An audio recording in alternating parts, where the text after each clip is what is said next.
Buenas noches, somos el grupo número 2, integrados por Mirla Castellano, José Agustín Villarruel y este servidor, Cristian Piña.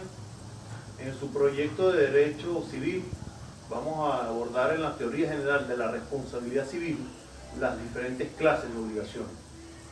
En ese sentido, se puede decir que las obligaciones son civiles y naturales. Las obligaciones son civiles cuando puede exigirse el cumplimiento, es decir, cuando el vínculo es fuerte y vigoroso. En consecuencia, el acreedor puede accionar judicialmente para exigir su cumplimiento.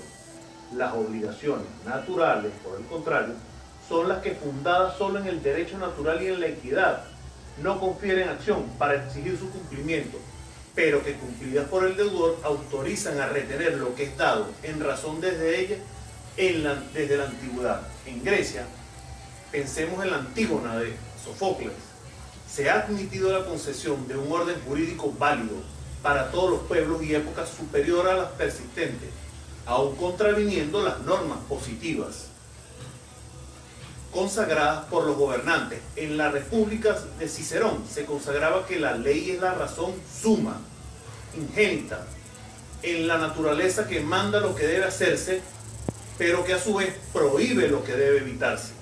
En el mismo sentido, las institutas de Justiniano dicen: los derechos naturales que existen en todos los pueblos constituidos por la providencia divina permanecen firmes e inmutables. Eso pertenece y está estipulado en el libro 1, en el título 2, en el capítulo 811.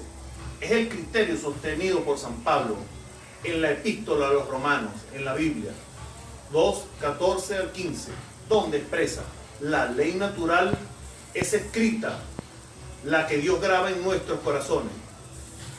Y en ese sentido, su contemporáneo Séneca dice: la razón es una porción del Espíritu Divino introducida en el cuerpo humano. Por otro lado, nos encontramos con las obligaciones sujetas a condición, y son aquellas que existen varias formas de obligarse con las personas. Las obligaciones pueden nacer de los contratos que tenemos firmados a otras fuentes, como por ejemplo de algo que hemos hecho o dejado de hacer, que ha perjudicado a alguien por nuestra culpa o por nuestra situación de padres o representantes de otras personas. Los artículos 1178 de nuestro Código Civil venezolano tratan los varios tipos de condiciones que se dan en las obligaciones. Si un contrato está sujeto a una condición, este tiene que cumplirse para que lo pactado se cumpla. También tenemos las clases de condiciones. En ese sentido, la condición suspensiva, como lo reza nuestro artículo 1198 del Código Civil venezolano, en su primera parte, dice: ejemplo, me comprometo a construir una casa a un tercero. Si el municipio le concede la parcela, dicha obligación de construir una casa queda en suspenso. ¿Por qué? Porque depende de un acontecimiento futuro e incierto. Por otro lado, tenemos las condiciones resolutorias, las cuales en el artículo 1198, pero en la segunda parte, por ejemplo, citan: te vendo y entrego este acto, mi auto, pero con la condición de que si en el transcurso de un mes mi hermano lo necesita, deshaceremos la operación y me lo devuelves. Es decir, si se cumple la condición de necesitar su hermano el carro, se resuelve o se invalida el contrato. Condición casual está estipulada en el artículo 1199, en la primera parte, y citamos un ejemplo que dice: la empresa entregará al Estado el 70% del valor del petróleo que haya en el área que se le ha asignado. Esto depende al azar, pues no se sabe si el petróleo en un campo nuevo hasta que se perfora con el taladro, por más estudios geológicos que se hayan hecho previamente. También tenemos la condición potestativa en su artículo 1198, pero en la segunda parte de nuestro Código Civil, por ejemplo, cita: le contrataré para que trabaje en mi empresa. Si termina antes del año 89 la carrera que está estudiando, aquí el cumplimiento de la condición depende de la persona. También puede depender de la otra parte. También tenemos la condición mixta, que está establecida también en el artículo 1199, pero en la parte final. En este caso, el cumplimiento de la obligación no depende solamente de las partes, sino también de un tercero o del azar. Por ejemplo, nos comprometemos tú a vender la casa y yo a comprarla, pero este acuerdo está sometido a que el banco me apruebe el crédito. Eso es lo que se entiende por una condición mixta. La condición imposible o ilegal, está en el artículo 1200 de nuestro Código Civil, es la que no puede o no debe cumplirse. Es decir, por ejemplo, prometo pagarte en cuanto regrese mi socio, pero el socio había fallecido. Dicha obligación condicional anula la obligación pactada. Bueno, mi nombre es José Agustín Villarroel y continuando con el tema de obligaciones civiles, voy a hablar sobre la obligación sujeta a término. Esta obligación a plazo o término es aquella para cuyo cumplimiento se ha señalado un día cierto. Por lo tanto, es el acontecimiento futuro de realización cierta del cual depende la existencia, nacimiento o la extinción de una obligación. De lo anterior se deduce que si el acontecimiento futuro y cierto se realiza, también puede producir dos efectos: dar nacimiento a la obligación por caso que recibe el nombre de término suspensivo, o bien cuando se realiza el acontecimiento extinguiéndose la obligación. Caso que recibe nombre de término extintivo, ejemplo del primero, término suspensivo, será a partir del próximo 1 de enero que empezaría a pagarle la renta.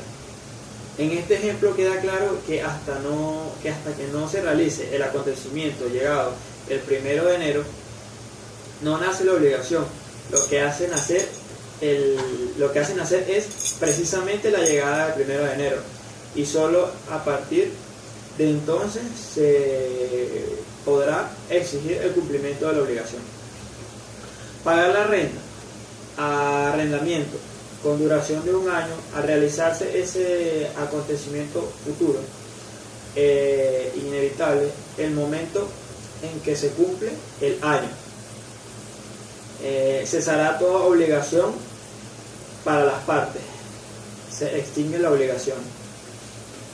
Conviene insistir en que la diferencia esencial entre condición y término es: en la primera, el acontecimiento futuro es cierto, puede o no realizarse; en el segundo, el acontecimiento es cierto, forzosamente ha de acontecer. En las obligaciones, el término, no hay una suspensión en la obligación.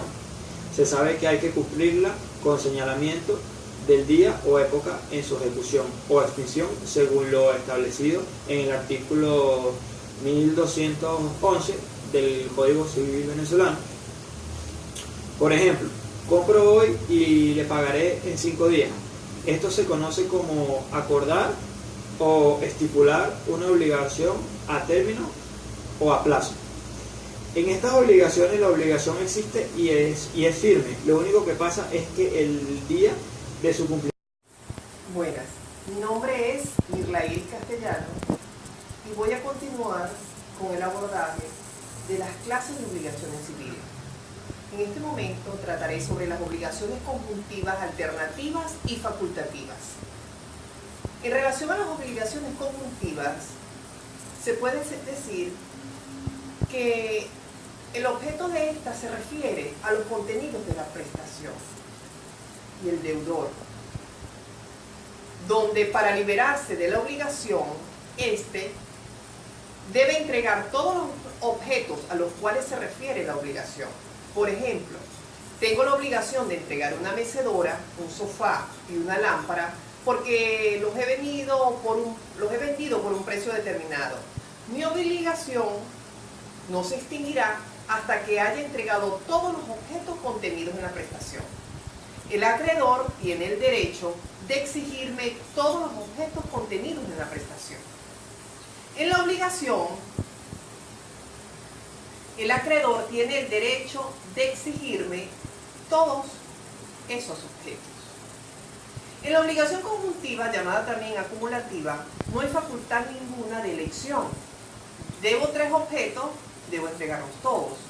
Debo 5 objetos, debo entregarlos todos. La obligación conjuntiva se comporta exactamente igual que una obligación simple, salvo por el hecho de que la prestación esté referida a 2 o más objetos. De allí que nuestro Código Civil no contenga norma alguna que la regule. Por su parte, la obligación alternativa se caracteriza por tener prestación doble y múltiple, pero siendo la relación única obligatoria. La obligación alternativa no siempre está referida a objetos, también puede estar referida a conductas. Por ejemplo, me comprometo a pintar la casa o a levantar una pared. En las obligaciones alternativas existen varios objetos sobre los cuales el deudor se obliga a cumplir determinada prestación, con la particularidad de que el deudor se libera ejecutando solo uno de ellos.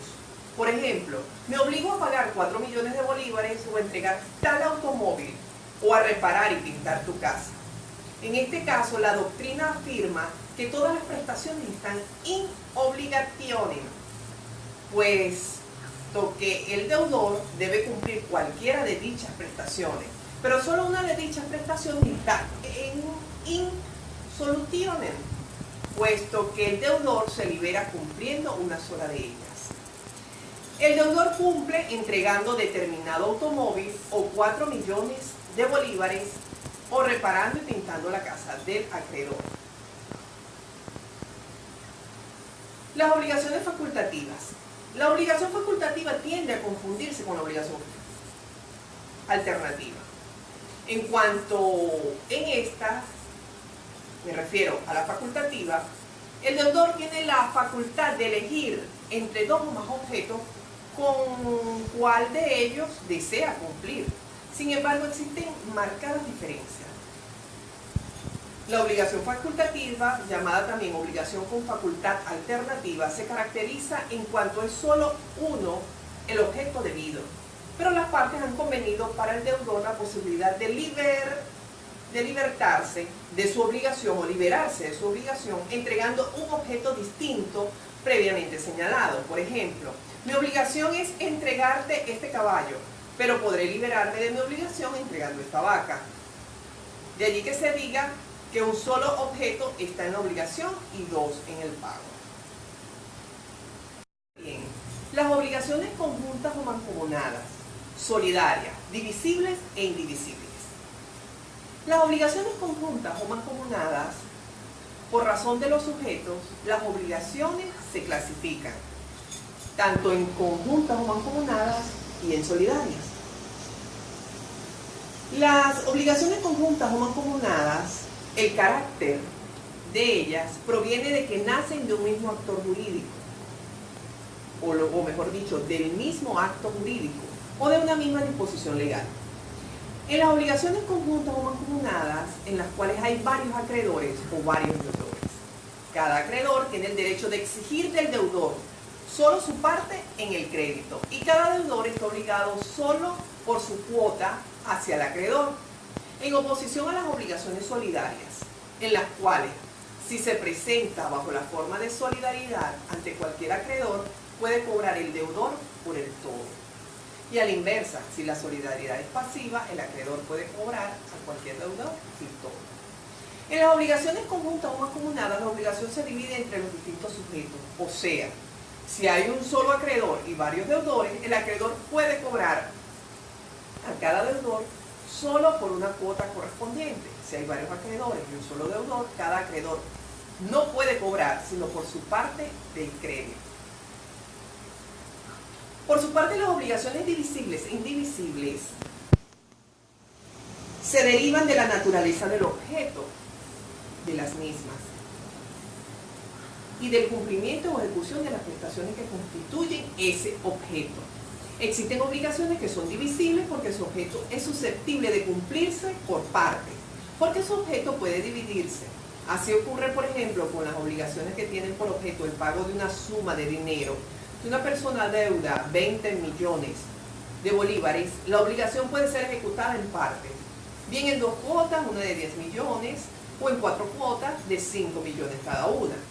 Por el contrario, existen obligaciones que por su propia naturaleza del objeto son indivisibles. Por ejemplo, la obligación que tenga por objeto la entrega de una cosa o cuerpo, la entrega de un automóvil, por ejemplo, o la de un caballo. En estos casos, el deudor no puede pretender cumplir entregando algunas partes del automóvil, ni tampoco entregando partes del caballo, porque el acreedor está interesado en que se le cumpla íntegramente la obligación y no en partes. Al acreedor le interesa la entrega total del bien. Asimismo, existen obligaciones que son indivisibles, no por razón de la naturaleza misma del objeto, sino por las partes, porque las partes han pactado o la ley dispone que el cumplimiento de la prestación sea indivisible. Ejemplo, el deudor se compromete con su acreedor a pagarle 20 millones de bolívares. No puede pretender constreñir a su acreedor a que reciba en parte el pago de la deuda porque debe cumplirse como si fuera indivisible.